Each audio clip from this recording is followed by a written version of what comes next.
Que ce soit pour des raisons humaines ou même économiques, nous devons soutenir celles et ceux qui décident de s'investir pour aider un proche malade ou un enfant handicapé. Il faut leur faciliter la vie et reconnaître leur investissement. C'est pour ça que les engagés militent depuis des années pour renforcer leur statut et leurs droits.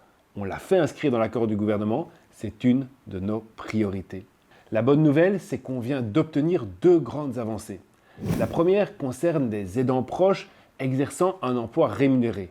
Ils pourront plus facilement prendre des congés. Concrètement, ils pourront prendre des congés par semaine et non plus obligatoirement par mois. La deuxième concerne celles et ceux qui doivent renoncer à occuper un emploi car elles doivent se rendre disponibles 24 heures sur 24. L'indemnité accordée aux personnes inscrites au chômage et reconnues comme aidants proches sera en effet doublée.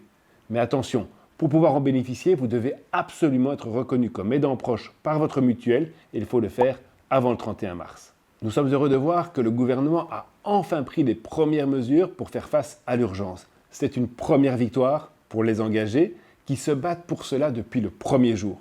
Mais on va être clair, à long terme, le chômage n'est pas une solution pour les aidants proches. Ils méritent un vrai statut adapté à leurs besoins. Parce qu'on sait à quel point aider un parent, un enfant ou un conjoint dépendant représente un engagement lourd, humainement et financièrement. Bref, c'est une première étape, mais nous allons continuer le combat.